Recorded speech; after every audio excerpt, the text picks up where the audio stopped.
Polisi menangkap pelaku penembakan remaja di Taman Sari, Jakarta Barat.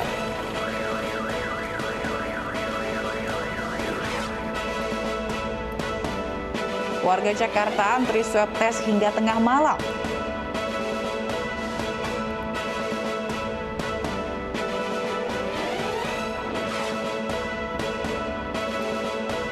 Badai tropis di Alabama, Amerika Serikat tewaskan 14 orang.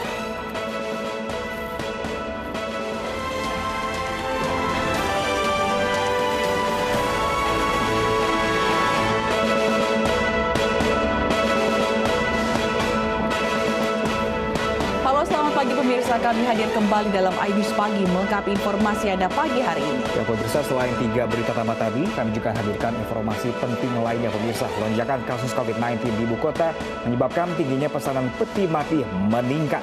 Bersama saya Pram Senjaya. Dan saya Fazilah Khairunisa. Inilah iNews Pagi selengkapnya.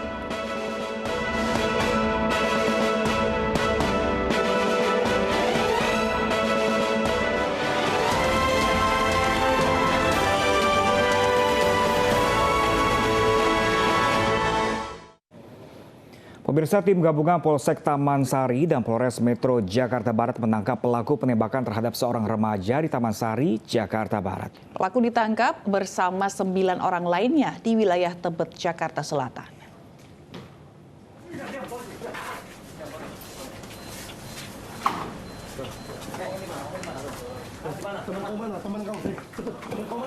Ongen, pelaku penembakan seorang remaja di Taman Sari, Jakarta Barat dini hari tadi ditangkap tim gabungan Polsek Taman Sari dan Polres Metro Jakarta Barat.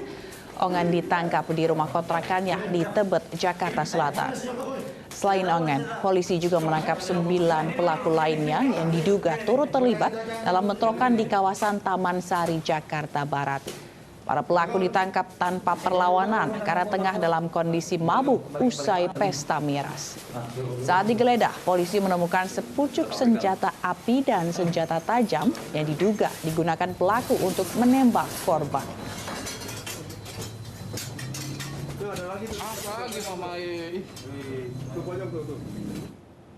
Sebelumnya polisi menggelar olah tempat kejadian perkara di lokasi penyerangan dan penembakan di Taman Sari, Jakarta Barat. Selain mencari rekaman CCTV, polisi juga mengumpulkan keterangan sejumlah saksi di lokasi kejadian.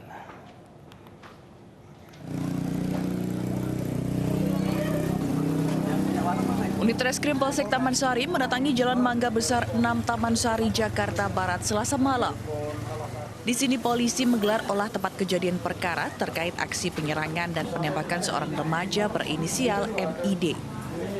Selain mencari keterangan sejumlah warga, petugas juga mencari rekaman CCTV di lokasi untuk memudahkan identifikasi para pelaku penyerangan. Peristiwa ini dilatar belakangi perseteruan antara warga dan sekelompok orang yang saat itu sedang merayakan ulang tahun dan mengkonsumsi minuman keras hingga larut malam. Kesal karena ditegur warga, para pelaku yang diperkirakan mencapai 10 orang ini menyerang warga dengan pistol dan senjata tajam. Akibatnya, MID, seorang pelajar yang hendak membeli nasi goreng, tertembak dan mengalami luka sabetan senjata tajam. Emang nggak apa-apain, emang kasihan saya. Sekarang anaknya di mana, Bu? Di Cipto. Tapi belum diapa-apain, evakuasi dari jam 1 malam. Dia udah ribet kesakitan. Itu luka tembak di bagian mana, Bu? Tahu katanya di sini, tapi katanya atau saya mah nggak tahu malu deh, nggak tahu. Lihat darah juga dia banyak, kekurangan darah juga dia. Tolong deh Pak, ini udah sono anak saya kasihan. Ini yang menang, termasuk tadi kita sempat interogasi orang yang di situ, yang kemungkinan ada yang mengenal salah satu pelaku.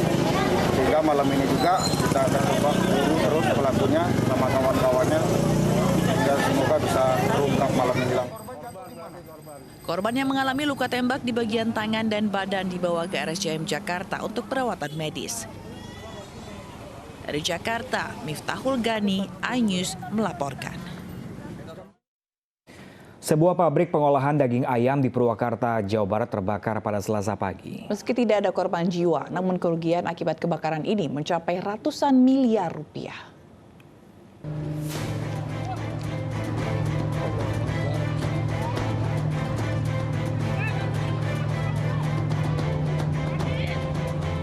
kebakaran menghanguskan sebuah pabrik pengolahan daging ayam atau sosis di Purwakarta, Jawa Barat. Habis sekaligus. Allahu Akbar. Api dengan cepat menghanguskan seluruh bangunan karena terdapat berbagai material yang mudah terbakar. Kebakaran ini terjadi Selasa pagi saat karyawan mulai menyalakan penggorengan. Api diduga berasal dari arus pendek listrik. Karyawan yang ada di dalam pabrik sempat memadamkan api dengan peralatan seadanya. Namun naas, api menjalar dengan cepat dan menyebar ke seluruh bangunan seluas. Sebuah pohon mangga berukuran besar tumbang dan melintang di jalur utama Singaraja Gilimanuk, Buleleng, Bali. Evakuasi yang sulit membuat 2 mobil ambulans yang membawa pasien jadi terhalang. Petugas BPBD Buleleng dibantu warga memotong pohon yang melintang di jalur utama. Evakuasi cukup lama lantaran pohon mangga terlilit dengan kabel listrik dan telepon dan harus menunggu pihak PLN untuk memindahkan jaringan kabel. Pemotongan dan evakuasi pohon mangga berjalan sekitar 3 jam. Akibatnya jalur lalu lintas tersendat dan 2 ambulans yang membawa pasien ke RSU Singaraja pun ikut terjebak. Pohon mangga besar yang tumbang di pinggir jalan ini sudah tidak berakar besar karena selalu tergenang air selokan.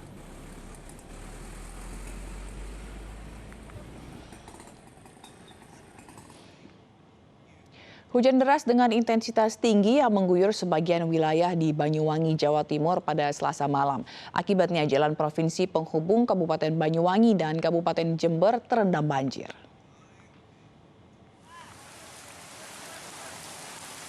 Hujan deras yang mengguyur selama hampir 3 jam membuat parit di persawahan di Desa Kabat, Kecamatan Kabat, Banyuwangi, Jawa Timur meluap dan mengalir deras di jalan raya penghubung Kabupaten Banyuwangi dan Kabupaten Jember.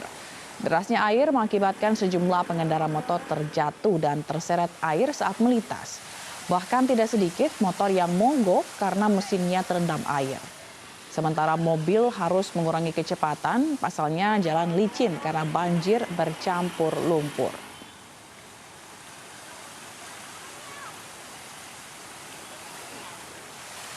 Sementara itu, pemirsa, kericuan mewarnai penggusuran bangunan di Geria Martubung, Medan, Sumatera Utara. Warga menentang karena menilai penggusuran dilakukan tanpa mencarikan solusi bagi yang terdampak.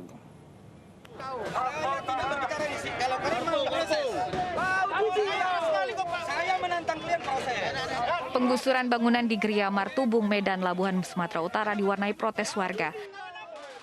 Penghuni yang sebagian besar pemilik warung menolak bangunan mereka digusur dan menilai tindakan petugas semena-mena. Mereka berharap pemerintah Kota Medan mencarikan solusi sebelum melaksanakan penggusuran. Pada dasarnya kita tidak ada keberatan di sini, Pak. Cuman yang kita harapkan, tolong jangan ada tebang pilih. Dan kita harapkan selaku pemerintah kota, dalam hal ini diwakili Medan Labuhan, Sektam kebetulan tadi ada di sini ya.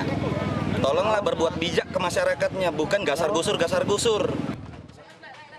Penggusuran dilakukan sebagai upaya menertibkan bangunan liar yang berdiri di lahan Pemkot Medan. Kepada pelaku-pelaku yang mendirikan bangunan sudah pernah kita peringati, baik dari pihak kelurahan, kecamatan, maupun dari Satpol PP Kota Medan sendiri. Dan minggu lalu, tepatnya hari Selasa, sudah kita laksanakan penertiban dan kita berikan waktu selama 1 minggu sampai hari ini. Namun pada hari ini masih juga ada beberapa bangunan yang masih posisi terbangun. Meski ditolak penghuni, petugas tetap melaksanakan penggusuran dengan pengawalan ketat. Dari Medan, Sumatera Utara, Rusli HR, iNews melaporkan. Pengosongan rumah ratusan mantan pekerja perkebunan sawit PT Padasa 6 Utama di Kabupaten Kampar, Riau ricuh. Kericuan dipicu saat petugas dari perusahaan memaksa mengeluarkan perabot rumah tangga dan memecahkannya.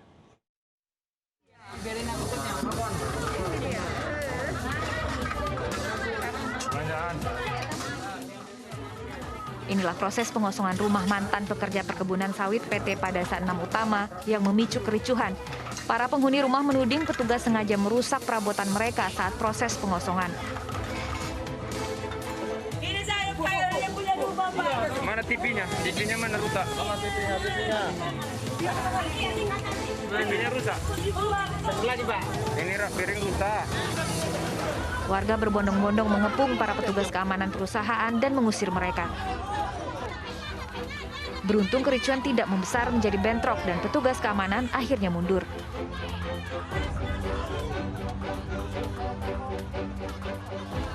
Tak terima diperlakukan semena-mena, beberapa mantan pekerja PT Padasa 6 Utama melapor ke polisi.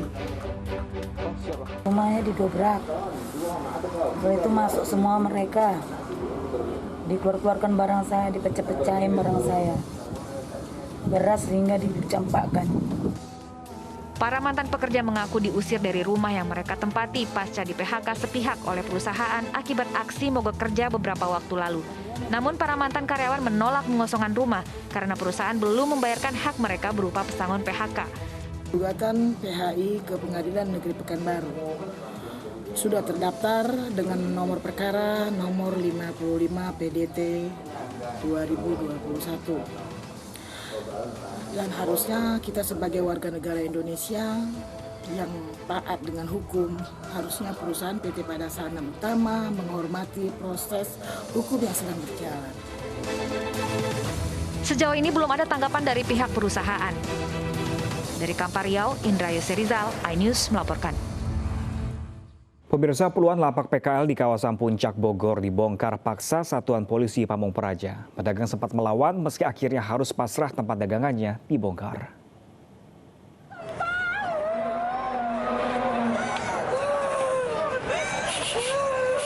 Pedagang histeris saat lapak dagangannya yang berada di kawasan Masjid At-Ta'awun Cisarua, Puncak Bogor, Jawa Barat dibongkar paksa Satpol PP. Pedagang protes saat lapaknya akan dibongkar. Pembongkaran terpaksa dilakukan karena pedagang tidak memiliki izin. Surat peringatan kepada para pemilik lapak sudah dilayangkan, namun para pemilik bangunan dan lapak PKL malah semakin membandel. Warung-warung yang ada di sini atau PKL yang ada di sini kita tertibkan dan kita bongkar. Sehingga nanti kapasitas parkir di sini akan lebih luas bagi masyarakat yang saat nanti itu akan melakukan ibadah, mereka akan lebih nyaman untuk parkir di dalam sini. Ini adalah menjadi salah satu klaster. Setiap malam Sabtu, malam Minggu, dan malam-malam yang lain di sini sangat penuh. Sehingga mereka banyak yang nongkrong, banyak yang makan di tempat ini, sehingga khawatir nanti menjadi timbulkan klaster yang baru. Lokasi pembongkaran akan difungsikan kembali sebagai lahan parkir masjid. Dari Bogor, Jawa Barat, Wildan Hidayat, iNews melaporkan. 2 unit bus terbakar saat sedang diperbaiki di bengkel las di Medan. Tidak ada korban jiwa dalam peristiwa ini.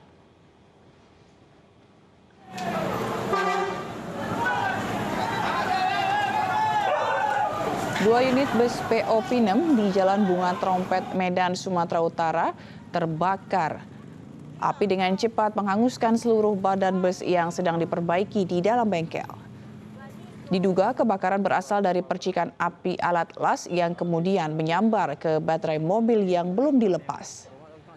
4 unit mobil pemadam kebakaran Pemkot Medan diturunkan ke lokasi untuk memadamkan kobaran api.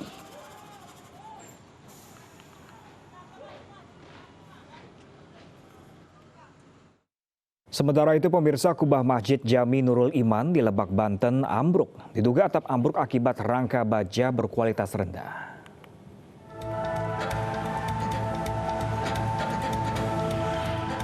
Beginilah kondisi bangunan Masjid Jami Nurul Iman di Jalan Jenderal Sudirman, Lebak, Banten setelah kubah ambruk.